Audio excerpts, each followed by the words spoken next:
Well, the vice presidential nominees gearing up for their one and only face-off tonight along with University of Virginia. And while the two will spend the night highlighting their differences to voters, the running mates are alike in a very important way. They were both born Catholics. So how will their faith play into the debate? Here to discuss, the LifeSet founder and editor-in-chief. We got Fox News contributor as well, Laura Ingraham. Good morning to you, Laura. Hey, good to see you guys. You know, you do look at them, both born Catholic. One is for the death penalty. The other is for abortion when necessary. How big do you think faith is going to be? I think it's not been discussed very much in this campaign, and I think that's a real shame because the issue of religious liberty is critical to values voters, and we have a massive number of evangelical Christians and still Catholics who think religious liberty, regardless of what you think about these prudential judgments about the death penalty, that for individual groups, universities, hospitals, those who minister to the poor, they absolutely must have their religious conscience rights preserved by the courts in this country. And the Democrats have been very clear, in my mind, that they have no concern about religious liberty when it comes to the issue of abortion, contraceptive rights, and, of course, redefining marriage, gender theory, those kinds of things. So I think that is a very big issue. And on the issue of abortion, we should remember that Tim Kaine, although he calls himself a Catholic, and I understand that, that is considered an intrinsic evil by the Catholic Church. It's not like the death penalty, which is a prudential judgment the Catholic Church makes, but the issue of abortion goes right to separating the communicant from the sacred rite of Holy Communion. I think it's a big folly for people to say these guys are such policy wonks, it's going to be boring. I don't. I think Mike Pence has done a better job going to bat for Donald Trump and his policies than Donald Trump at times. He's certainly got more experience in doing it. So yesterday, Hillary Clinton took to the stump and started mocking Donald Trump on his experience in business. Let's look. Here's my question. What kind of genius loses $1 billion in a single year? How anybody can lose $1, let alone $1 billion in the casino industry is kind of beyond me. And she knows so much about the casino industry. So what's your take on this? Yeah, well, of course, Trump was right when he said she's never created a single job in her life, so she wouldn't know the first thing about business, people who take risks and are operating in the changing landscape of interest rates and changing markets, which Trump was operating in. But I think about that word genius, and I think to myself, you were actually Secretary of State, Mrs. Clinton, and was it genius to move to a reset of our relations with Russia and not even be able to get the translation of the button correct? Or was it genius to think the Iran deal was actually going to lead to nuclear non-proliferation? Or was it genius to have your staff hammer your BlackBerries and, as we learned from Catherine Herridge last night at Fox, destroy computers and allow that to happen in an ongoing investigation? Was any of that genius? Show me Hillary's genius and protecting the security and the foreign policy influence of this country, and I'll listen to her on what is genius and what is not. She has no standing on business or enhancing our foreign policy stature across the globe because she hasn't done it. She hasn't done either. And Donald Trump has not backed off in Colorado yesterday. He further defined what he was doing and how he wants to straighten it out. And you think about it, guys. Think about how many of Hillary's big donors on Wall Street or Goldman Sachs, any of these big banks that are supporting Hillary, how many of them have paid more in federal taxes than the law required? And if she has all these names for us, give us 2 names. Laura Ingraham, always great to talk to you. Thanks so much. Good to see you guys. Appreciate it. Breaking overnight, no October surprise for Hillary Clinton yet, but WikiLeaks does promise to release more documents by the end of the year, planning to publish every week for the next 10 weeks. So what does the Clinton campaign think of all of this? Let's bring in Christina Shockey. She's the Deputy Communications Manager with the Clinton-Kaine campaign. Thank you for being on with us again, Christina. Good to see you. Here we are at another debate. You were with us for the last one. What do you think about that? Because we've been talking about Julian Assange. We thought this was going to be some big announcement. He does promise that there will be a big announcement down the road. Are you worried? You know, what we're worried about is the hacking. Is that it's really deeply concerning to us that the DNC was hacked, other entities have been hacked, and we understand from cybersecurity experts and national security experts that this is being perpetrated by Russia. And we think this is a really troubling development in an American election, and we've had Republicans speak out about that too. This is really problematic that we have a foreign country country, particularly Russia, trying to influence an American election.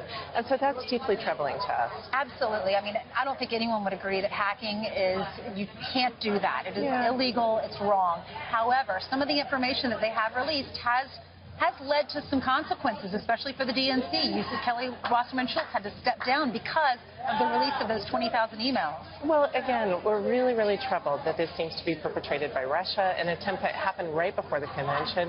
It seems to be meant to influence the election, and that's a really, really troubling occurrence. That's never happened before in an American election. We think this is really a problem, and it was troubling to us that Donald Trump seemed to be encouraging that, and that's a problem. And Republicans have spoken out to say how troubling that is as well. Let's talk about what's happening tonight in the debate. All right, Kellyanne Conway was on Fox last night, and she was saying that Governor Pence is going to be feisty tonight. What is Tim Kaine's response going to be? Is he going to be feisty? Well, you know, I think this is an unprecedented vice presidential debate. We've never had this before. Usually, this is these two candidates being introduced to the nation. They're not as well known. And what people are trying to judge is whether they can be a heartbeat away from the presidency, whether they're qualified to do that job. This is really different. I don't think anyone questions the experience of these two candidates, these vice presidential candidates. The question is actually the top of the ticket with Donald Trump. And so I think that Mike Pence has a really hard job tonight, which is Trump has had a disastrous week. He's going to have to try to get in there and change the narrative. So it wouldn't surprise me if he tries to be feisty to try to draw attention away from Donald Trump. This week, having problems with not coming prepared to his debate, really becoming unhinged during the debate, and then on Fox and Friends, actually, insulting a former Miss Universe. And then it's just really having a troubling week when we found out. Well, they've gotten personal. They both gotten personal. You know, one saying, bringing up Hillary Clinton's past and what she said about women, then the other's bringing up what Donald Trump said about women back in the 80s and the 90s. What can we expect tonight? Are they going to get personal like we saw in this last debate? Well, again, I think the bar is really high for Mike Pence. He's got to try to change this narrative. And we're going to see if he's going to stand with Donald Trump with some of the outrageous things he said about the Khan family or not paying his taxes. Or is he going to take a different route? We're going to see that tonight. But I will tell you that Hillary is really excited for people to be introduced to Tim Kaine. How is Tim Kaine preparing? You know, he's taken this very seriously, as Hillary did too. They both very much take this seriously. There's a chance to talk directly to the American people about what they would do. What separates these two vice presidents? Because if you look at their resumes, they're very much alike. Both have been governors. Both have served in D.C. Both have 3 kids. Each has a son in the Marines. They were both raised in Democratic, Catholic, Irish families. What's different They're about both men of faith. That's right. They have a lot that's the same in their resume. I'll tell you what Hillary was really drawn to with Tim Kaine is he's a person throughout his career in public service has really brought people together to deliver results. You know, when he was the governor of Virginia, he had the distinction from Fortune magazine as being rated the best state to do business, and Education Week rated it the best state to raise a child. He's a person who throughout his career has really brought people together. He's respected across party lines, and he really delivers for the people he represents, and that was important to Hillary. Thank you so much for being along with us. Thank you. It's great to be here. Wish you the best tonight. We'll all be watching. Thank you. Thank you. You talk about the mental health problems when people come back from war and combat and they see things that maybe a lot of the folks in this room have seen many times over, and you're strong and you can handle it, but a lot of people can't handle it. And they see horror stories, they see events that you couldn't see in a movie, nobody would believe it.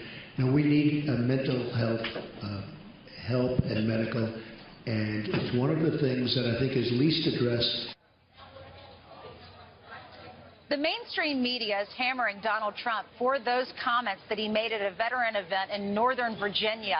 But while the Republican nominee has spent some time and effort to help the veterans, so shouldn't they focus on that? Well, our Fox News contributors and military veterans, Pete Hegseth and Scott Brown, join us now. Good morning, gentlemen. Good morning. Morning. What do you think about that? Mainstream media is saying that it was wrong what he said about PTSD. Did you see a problem with that? No, not at all. In fact, it's the exact opposite. No candidate has elevated veterans issues, VA reform, like Donald Trump has in the modern era. He's seriously made it a top-tier presidential issue, talks about it all the time. Anybody who's met with him knows his heart is in the right place. He was merely pointing out that 22 veterans a day commit suicide in this country. There's a mental health problem. We need to address it. So far from being a misstep, I think it's to his credit that he talks about it so much. What do you think? I know for a fact one of the reasons I endorsed Donald Trump is because I had a long conversation with him about this very specific issue, because I am deeply concerned about veterans issues. I was on the Veterans Committee Comey spent the last 4 years at the Pentagon very concerned about this very important issue. He almost had tears in his eyes when he was telling me about how concerned he was, especially referencing the 22 soldiers a day that are committing suicide. This is a real, that and sexual assaults are real, obviously very serious problems. So to have the mainstream media, once again, distort things, take it out of context, and hammer it. Pete and I were talking earlier. We have never, ever seen anything like this before, the agenda by the mainstream media. Well, if you talk to veterans and you talk to folks that are fighting for our country right now, it looks like they are voting for Trump, the majority at least.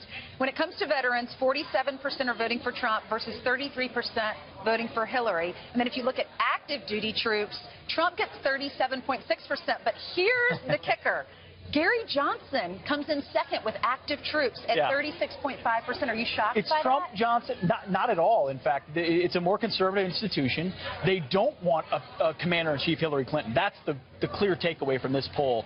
Overwhelmingly, they don't want the 90s back. They don't want the Iran deal. They don't want Benghazi. They don't want Hillary Clinton. And they look at Hillary and they say, you know what, we're not supporting it because of Benghazi, I think is the main reason. As I speak to a lot of former colleagues, former people that I've served with, they're like, there's no way. And that 33%, I think, is actually going to be high. They don't want a continuation of the Obama-Clinton era. And if you look at what Trump's going to do, he's looking to build up the military. He's providing the tools and resources for people to do their jobs and come home and get the care that they need. That's what his agenda is. We were just showing you the graph. The Marines, they're in favor of Trump. We showed you that because both of the men that will take the podium tonight, Pence and Senator Kaine, they both have sons. Their sons are in the Marines serving our country. So God bless them. All right. Thank you so much. Thank you. Hey, a new book is exposing disturbing new details about Hillary Clinton's server investigation. Guilty as Sin is the quote, and that's the title. Reveals the officials in the Obama administration decided before the investigation even started that the Democratic nominee would not face prosecution. So what else did that author uncover? Let's ask him. That's right. Ed Klein joins us right now. Good morning to you. Good morning. Looks like the book's already a bestseller. I read about half of it. Why did Barack Obama not want Hillary Clinton to be the nominee for the Democrats? Because he and Bill Clinton are blood feud guys. I mean, they really dislike each other. And his feeling was if the Clintons got in the White House, the Obamas would be marginalized. So he really was pushing Joe Biden, he was pushing who dropped Joe, out, and then he was pushing Elizabeth Warren. And he had secret meetings with Biden and Warren trying to convince them to run against Hillary, and both of them said no. Because Joe had the tragedy with his son. That's right. And he could not, obviously, we totally understand. He really wanted to run for president, Joe did. He just didn't have it in him because of that tragedy. And Barack Obama wanted Hillary Clinton indicted, said turn everything over to the FBI. That was before he was stuck with her and realized he had to put his full support behind her. How do you know that?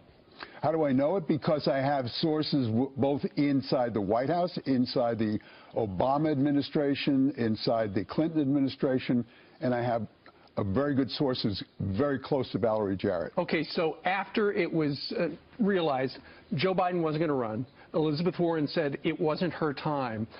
You talk about a meeting in the White House. You got Valerie Jarrett and you got Michelle Obama, and they realized they got to tell the president they're going to have to do a 180 with the Department of Justice and the FBI.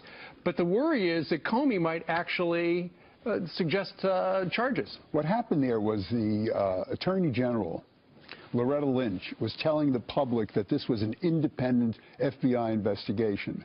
At the same time, she was secretly going to the White House with FBI documents and filling in Valerie Jarrett and the president about what was going on so that they could get a strategy to make sure that Hillary would not be indicted. There's no doubt about it that people are wondering about the investigation with James Comey in charge. But how can you actually compromise somebody that took on the Bush administration that is actually a Republican? What leverage do you have? He's got a term that's going to last 8 years. He's got a term that's going to last 8 years, but his goal in life is his reputation.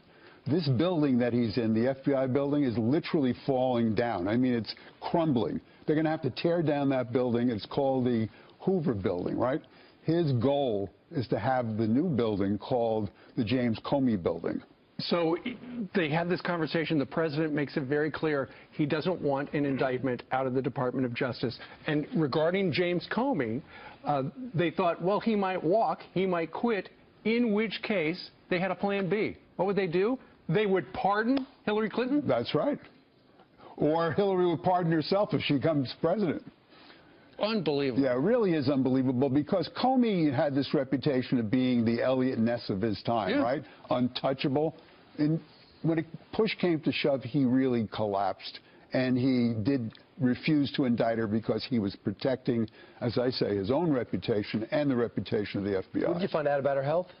How did I find out about her? What did I find out about her health? A lot. I found out that she has arrhythmia, which is an uncertain heartbeat.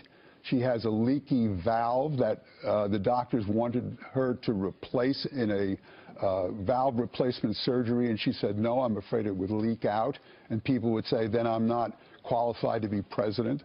She has a tendency, as we all know, to blood clot. So if she faints because of her low blood pressure and hits her head, she could get a blood clot that could be fatal.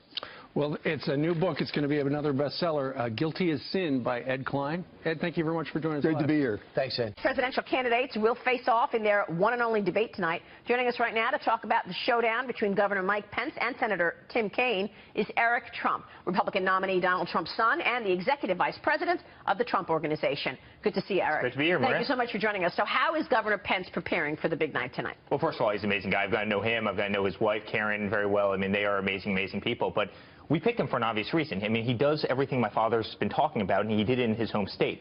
He cut taxes every single year he was governor. Unemployment went from 8% when he got in 2013 to roughly a little under 4% now. I mean, he's done an amazing job. He's rebuilt all the infrastructures. He's had the largest school spending bill in Indiana state history. He's done tremendous amounts for vets. I mean, he is our model on a local basis, and he's just solid as a rock. So do you want him to focus more on that, on his record, and what he knows about the economy that will move the needle on jobs, or is it more about trouncing the competition, making sure to put a spotlight on Hillary Clinton's record? Well, you certainly want to put a spotlight on Hillary's record because it's been, quite frankly, horrible. I mean, it's been horrible, horrible, horrible. But if you look at Kaine, he's done the exact opposite. When he went into Virginia, when he became governor of Virginia, unemployment was about 3.5%. It went up to 8%. Every single year, I mean, he proposed $4 billion worth of new taxes on Virginia residents. I mean, it's been an absolute disaster. It just seems like the two of them, just all they do is spend money. I mean, spend, spend, spend. And I think we're the exact opposite. We're running kind of the frivolous campaign. It seems like they're running the let's raise taxes on everybody and let's go out and spend massive amounts of money and let's put more debt on the American people. And I think there's a stark contrast between the two candidates. And we know that story resonates with the American people. The economy, jobs, #1 issue. I want to talk to you about that going into the next presidential debate next week, because now your father, Donald Trump, is trailing Hillary Clinton by about 5 points in the latest CNN ORC poll.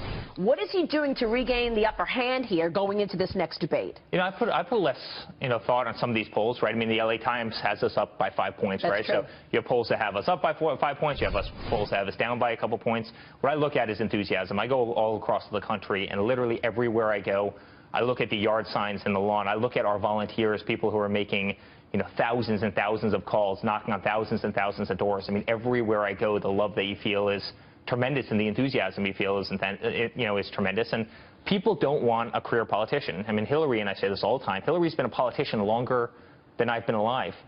And what has she accomplished? I mean, is the world a better place in any way because she's been in office? Libya's a disaster. Syria's a disaster. Iraq's a disaster. Those wars cost us $5-6 trillion. Thousands of people that have died.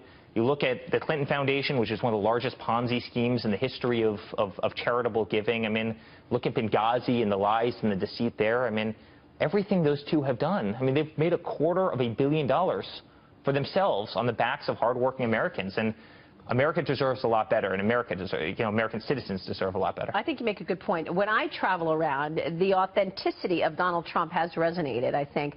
And it is small businesses, the deli owner, the restaurant owner, the guy working in the gym. They feel that they're desperate for a Donald Trump economics package. And yet, when you look at larger business, the globalists, the multinationals, they don't like what your father's been saying about trade. So I think that's the rub. Small business wants Donald Trump. Because big business at Wall Street, they're the ones that are killing it based on international trade, based on free products coming into the U.S., based on cheap labor. I mean, they're making a fortune based on that. Yet small businesses are getting killed on what? having the highest taxes as a country of really any developed nation around the world, Obamacare that has been a total disaster where premiums are literally causing companies to have to lay off employees because, healthcare costs have risen so much, regulation that have handcuffed businesses to the point that they can't even conduct business. I mean, the reality is more small businesses in the United States every single year are closing than opening, and that's a scary proposition. I mean, it takes the average small business, Maria, 15 months to open in this country. Yeah. Our government's an impediment. We pay taxes so our government can help us, not so our government can be an impediment to American people and American business. It's just not right. You mentioned the Clinton Foundation, and there's so much rich material there for your father to be talking about at that next debate. But I got to bring up the Trump Foundation because yesterday, New York Attorney General Schneiderman ordered the Trump Foundation to cease funding in the state. What do you make of these allegations from Eric Schneiderman now? Yeah, well, I know very little about it, to tell you the truth. But what I find ironic is that the Trump Foundation has 0 employees, it has 0 overhead, it has 0 this, it has 0 that. If you look at the Clinton Foundation, right, every single one of their friends has jobs. Every one of their friends' children has jobs. If you look at half of the major networks and news outlets, the people who run these networks, their children work at the Clinton Foundation or did work at the, I mean, the web of twistedness is unbelievable. I mean, it's really, really bad, and the web of corruption is really terrible. And you look at Haiti and where that money was misappropriated. You look at the Clinton Foundation taking $35 million from Saudi Arabia, who's one of the largest abusers of women and minorities in the world, and then 3 days later getting weapons deals from the State Department. I mean, the level of corruption there was unbelievable. And, I mean, the Clinton Foundation was their own piggy bank. It was Bill and Hillary's piggy bank. That definitely resonates with the American people, but that's not what Eric Schneiderman is looking at, right? So you're facing this uphill battle of fighting against the other side, fighting against the media who's on Hillary's side, fighting against Eric Schneiderman, the Attorney General who's on Hillary's side. So what's the strategy? There's a very clear strategy on the Clinton camp. Let's get Donald Trump off message. Let's get him to talk about the birther issue. Let's get him to talk about his tax returns. Is your father going to stay in the sort of circle of what's most important to the American people on Sunday night? Yeah, he will. I mean, and the message is America first. And this is really David and Goliath. I'm glad you said it because people rarely ever say this. I mean, you are fighting Hillary, and you are fighting the liberal media. I mean, the liberal media right now, they're melting down. I mean, they don't know what to do with themselves. I mean, here we are, we're neck and neck in the polls. They've been hitting him and hitting him and hitting him and hitting him.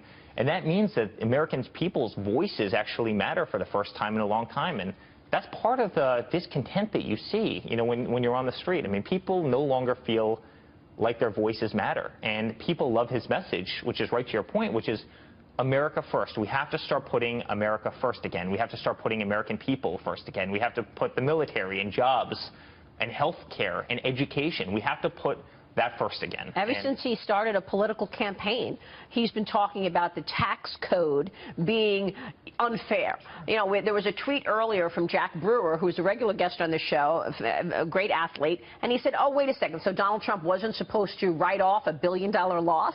But they're using this whole tax story, not paying taxes, to their advantage. I think your father handled it as well as he could have handled it, but how do you tell the average guy out there who's, getting just sucked up by paying all these taxes, look, a billionaire, he didn't pay taxes? Well, you can't take legal, and I think you're right. I mean, the New York Times did this big kill piece, this big story, and they may as well be an extension of the Clinton campaign at this point. It's really, really sad. But then you look back at 2014, and they took $30 million tax deduction in the year that they were profitable. The New York Times did not pay taxes. And by the way, you sit there scratching your head. If there's legal tax deductions as a person, you take them. You do that for your business. Any business owner, any small business owner, any individual takes the tax deductions that they're legally allowed to take. At the same time, my father's come out and said, our tax system is ridiculous in this country. It's ridiculous. A, it's too complicated. The only people that are making money are the actual tax lawyers. People can't figure out how to fill out the returns at the end of the year. Why don't we make our tax returns so we can fill them out on a postcard? How about we simplify it greatly so we don't have this craziness? But if you're legally allowed to take a tax deduction, you take a tax deduction. Of course. And so the strategy on the other side is to just poke holes in everything your father says at all times. I mean, your father has a very clear and succinct message. Lower taxes, roll back regulations. That's going to move the needle on the economy. She doesn't have that much of a cohesive message in that regard. So she's got to attack him on other things. Well, she's been in government for 35 years. I'm a millennial. I'm probably at the tail end of it. She's been a government employee longer than I've been alive. I mean, it's kind of hard to believe. And what has she done? She came here into upstate New York She promised 200,000 new jobs, right, when she was senator. She left the Senate, and guess how many jobs have been created? None. In fact, New York State was 8,000 jobs worse off. So she promised 200,000, and the net effect was negative 8,000.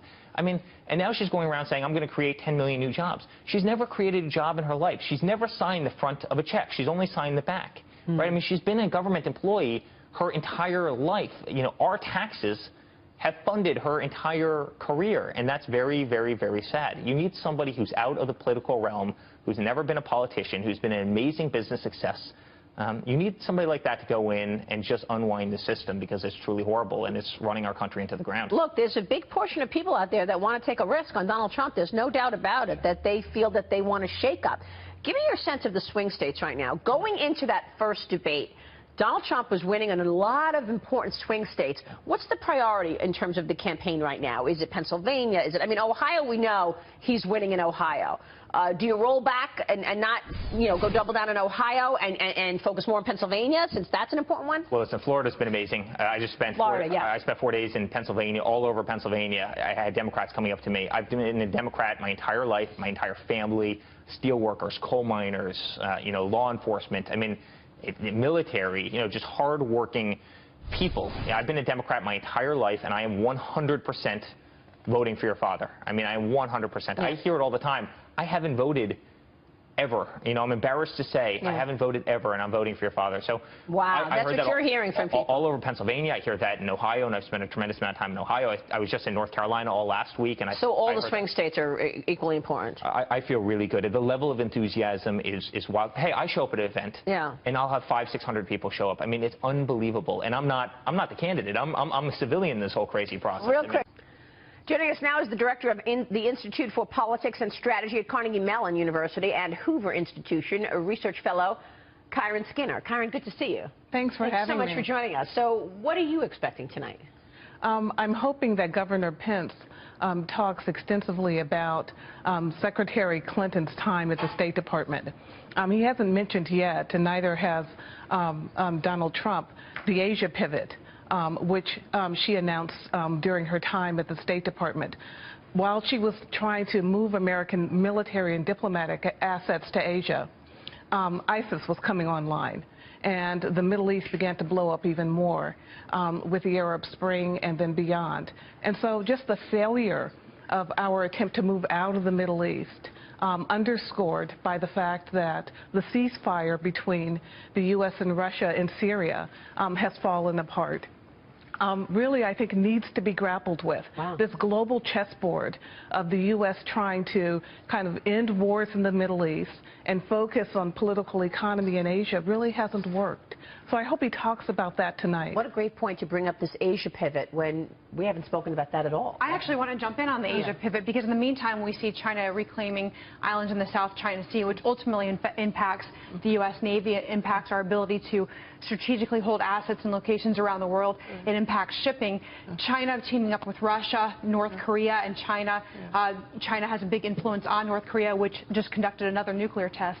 So even though the rise of ISIS is happening while they're trying to pivot to Asia, I think the argument would be that they're playing the long game, which is we are walking into a much more bipolar world, including Russia and China. I agree in part that the world is becoming dominated by great powers that are adversaries, that were better friends maybe a decade ago or soon after the Cold War ended. But it's been Donald Trump who's talked about really putting the pressure militarily on China, both in the South China Sea, and then a lot of diplomatic pressure on China to deal with North Korea. And so he's been talking a lot about Asia, but not in this idea of pivoting away from the Middle East, but to say there are multiple fronts of which we've got to operate with adversaries. How does an American relationship with China play out under a Donald Trump administration? Besides Mexico, China has really been at the center of his crosshairs in terms of our trade relationship with them, their management of the currency. How does this evolve if Donald Trump is president? Well, I think he's going to clarify for the Chinese America's concerns about currency manipulation, about its dominance in the South China Sea, and I think he will make the Navy stronger, and he's talked about it. You know, it's the U.S. Navy that protects commerce around the world.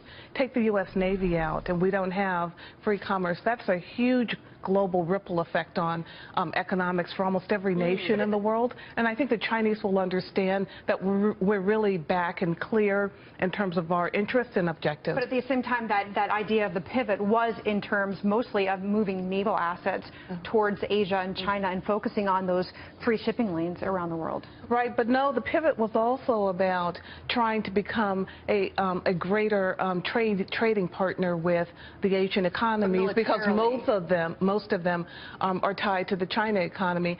It did have that component, but I think it had to be knitted together with a stronger grand strategy.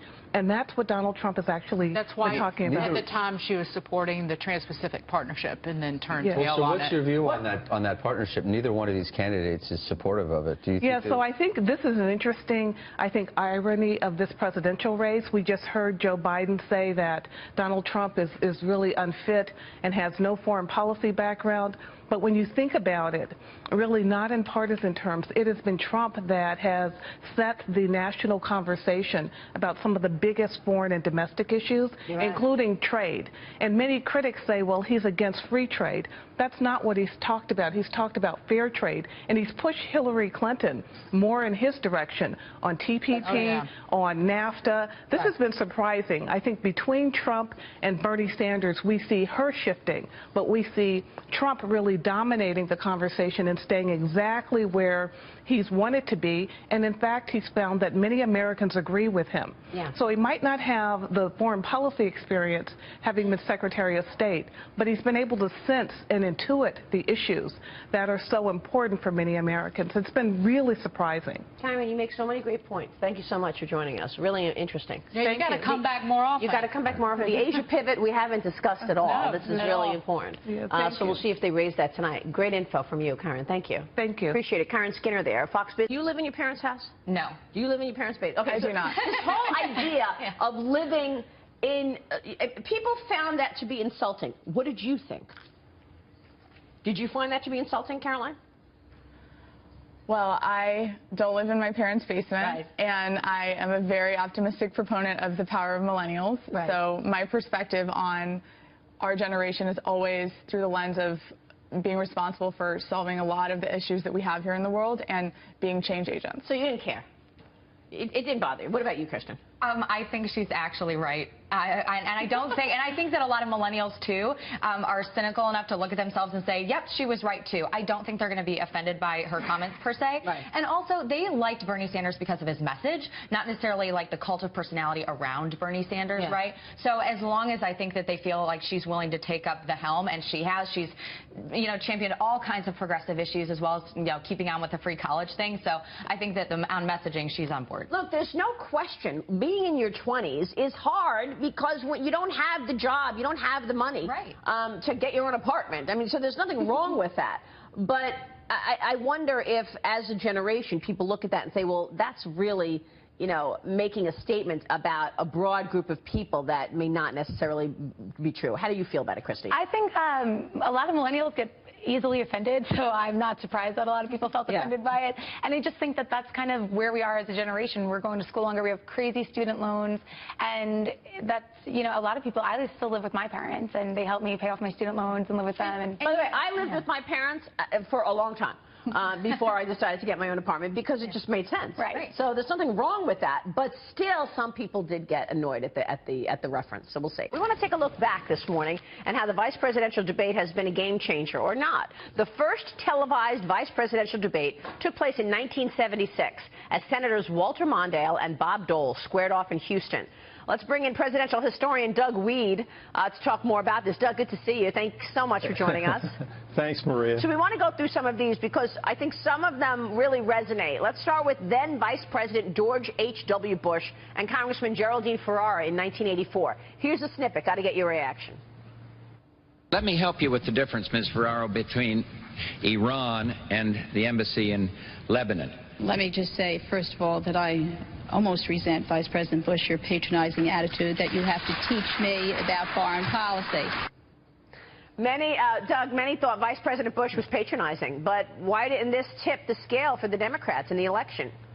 Yes, it's because we're looking at it through a 21st century lens, and I can tell you, you can see how far women have come, because at the time it was viewed that Vice President George H.W. Bush had treated her very gingerly, and he had walked this delicate tightrope between being condescending and being assertive on the issues, and he got high marks for it. He certainly doesn't now in hindsight with history. Wow, really interesting how the time has changed. Today, that wouldn't be the case. In 1988, Doug, Senator Lloyd Bentsen questioned Senator Dan Quayle's qualification to serve as vice president. Watch this. Senator, I served with Jack Kennedy. I knew Jack Kennedy. Jack Kennedy was a friend of mine. Senator, you're no Jack Kennedy. That was really uncalled for, Senator. You're the one that was making the comparisons, Senator. That was probably one of the most infamous exchanges, right, Doug? What lessons can Mike Pence and Tim Kaine take away from that? Well, that's very complicated and hard to explain. There are two schools of thinking. One, a lot of political operatives say never use a line from your stump speech in the debate because it's going to be smashed. And Quayle had used that line to justify his age and compare himself to Kennedy. But other political operatives say, oh, no, the problem here was that Quayle froze like a deer caught in the headlights, that the lines from your stump speech are your best lines. They're pulled out of you by the audience. They got you the nomination. They're popular. It's almost subconscious how they've come. You've got to use the lines from your stump speech, but unlike Quayle, you've got to be prepared to counterpunch and defend yourself because it will be attacked. And they would have suggested Quayle coming back saying, yes, I'm young, so what? The Reagan-Bush revolution has turned the economy around. We don't want to go back to the old days of double-digit inflation with Jimmy Carter. If the Democrats don't want the young people, the Republicans will take them. But instead, he froze. And so there's a double lesson there and a debate over what's the best way to respond. Okay, so fast forward to 1992. There was a three-way debate between incumbent Vice President Dan Quayle, Al Gore, and independent candidate Vice Admiral James Stockdale. Watch this. Who am I? Why am I here? I know how governments, how American governments can be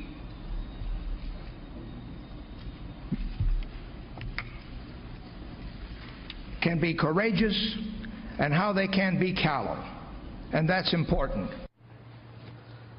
So he had to put the glasses on to read something. I mean, Doug, should candidates be trying out a new phrase for the first time on such a huge stage? No, you're absolutely right, Maria. Weird.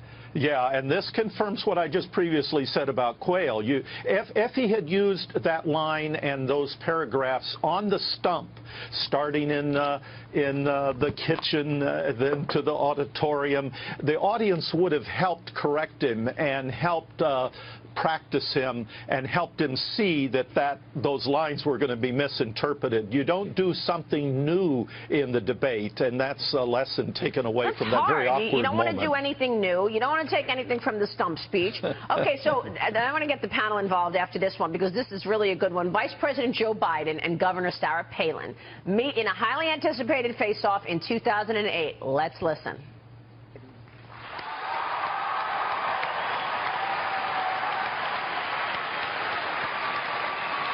Nice to meet you. Hey, can I call you Joe? Okay, good. Thank you, Gwen. Thank you. Can I call you Joe? So, Doug, what made something as simple as greeting your opponent so memorable there? Well, she disarmed everyone. The media expectation was that she was going to be slaughtered. And when she didn't live up to those expectations, when she acquitted herself quite well, they were savage. I mean, when you compare the 1984 debate with Bush and Ferraro to the savagery against Sarah Palin, you can see we've come a long way, baby. Women now can fly jet fighters. They can fight in the Army. And and if they're liberals, they can run for president. But Sarah Palin acquitted herself very well. She was highly attacked. Even her child, there were media reports that she wasn't the mother of her own child. It was vicious. So we've come a long way, baby. Yeah, the vitriol was incredible. By the way, we have one of those fighter pilots here on set today, Leah Gabrielle. We're so happy you're here. Thank you. And they even let me fly the planes that were made for men, not the ones that were made for women. Yeah. This is great. That's a joke, by the way. What do you guys think?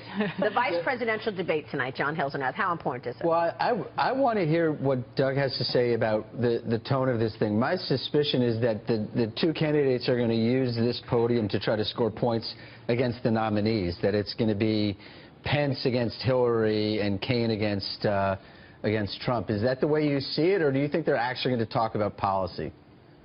I think a little of both, but you make a very, very good point. The debate between Biden and Palin was the most watched debate in history. Some say this one isn't going to match that. In fact, the driver that picked me up this morning said, "What are you talking about?" I said, "The vice presidential debates." He said, "Oh, when are those?" So we'll see. I'll be watching. The one thing about these vice presidential debates is they make a lot of noise, and usually there are gaffes. Some people say they'll do no harm tonight, and they'll try to get through it without a gaffe. I just want to point out one thing on the TV ratings, that the Sarah Palin-Joe Biden debate was the only VP debate to eclipse the average Nielsen rating of the presidential debates in that year, according to the Wall Street Journal. Wow. Well, So it actually topped the average. Dynamic character, so everyone wanted to see how Sarah Palin did. Well, I think that John McCain and Barack Obama were plenty dynamic. And so the fact that they eclipsed the average of those debates, that was pretty. That was. Doug, quick question though. Do you see that these debates, these vice presidential debates, really move the needle though? You know, the 1988 Quayle, Benson, you know, that quip.